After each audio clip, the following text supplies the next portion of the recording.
Hardeep Singh Nijjar, gangster Sukhdul Singh सुक्खा, हरविंदर सिंह रिंदा, अवतार सिंह खांडा, रिपु दमन मलिक और गुरुपतवंत सिंह पन्नू, ये वो नाम हैं जिनका एंटी इंडिया गतिविधियों में हाथ रहा, जिनकी जहरीली जुबान से भारत विरोधी नारे निकले। इनमें से कुछ जिंदा हैं और कुछ की मौत हो चुकी है। निज्जर और सुक्खा की हत्या के बाद से ही इन चेहरों से जुड़े रहे आतंकी किरदारों में बौखलाहट नजर आ रही है।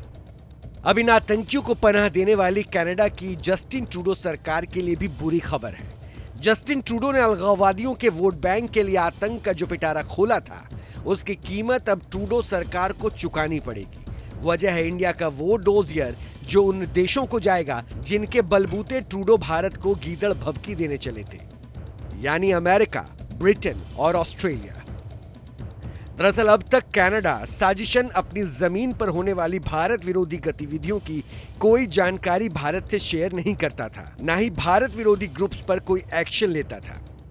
We are willing to look at any specific information. We have conveyed this to the Canadian side, made it clear to them that we are willing to look at any specific information that is provided to us.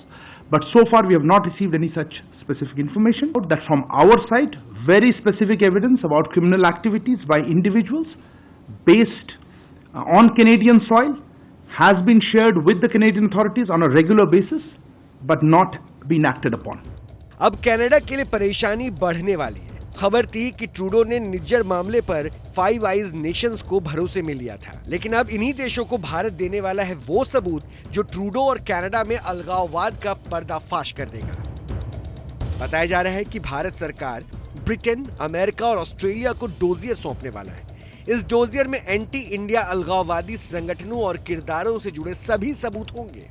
Canada की सरजमीन से किस तरह से भारत विरोधी गतिविधि हो रही है, उसका एक खास डोजियर बनाया जा रहा है। सीधे तौर पर अब आईएसआई और पाकिस्तान के जो मंसूबे हैं उनको भी बेनकाब करने की कोशिश भारत करेगा और लगातार इसके लिए सबूत भी जुटाए जा रहे हैं। और आईएसआई के ज़रिए भारत के अलगाववादियों के साथ मिलकर जिस तरह से कनाडा के अंदर ये हत्याएँ हुई हैं, चाहे वो निज्जर की हत्या हुई हो या सुक्खा की हत्या हुई हो, और साथ ही साथ भारत विरोधी गतिविधियों को जिस तरह से अंजाम दिया जा रहा है, उसको लेकर भारत इंटरनेशनल कोर्ट का भी रुख कर सकता है। इसके लिए आगे की रणनीति क्या होगी, लेकिन इतना साफ है कि रणनीति एग्रेसिव होगी और आगे की रणनीति क्या होगी, इसके लिए लगातार मंत्रणा और बैठक की जा रही है। भारत डोजियर के जरिए पाकिस्तान में जारी आतंकी गतिविधियों के बारे में दुनिया को सच बता चुका है। भारत के सख्त रुख से आज पाकिस्तान दुनिया भर में आइसोलेट हो चुका है। अब यही आजमाया हुआ फॉर्मूला कनाडा पर भी इस्तेमाल करने की बारी है। भारत से पड़ी मार पाकिस्तान को आज भी साल रही है।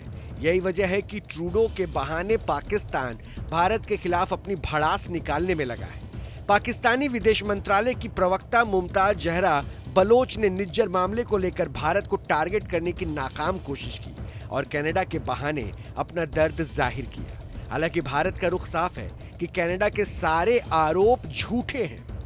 तो पाकिस्तान हो या फिर कनाडा, ट्रूडो हो या उनके पीछे खड़ी भारत विरोधी लॉबी, उन्हें लगा था कि निज्जर के नाम पर झूठे इल्जामों के जरिए वो भारत पर बेवजह दबाव बना सकते हैं। लेकिन भारत विरोधी ये पलटन भूल गई कि ये न्यू इंडिया है, नया भारत है, जो किसी भी धमकी, झूठे आरोपों के आगे ना तो रुकता है और ना ही झुकता है।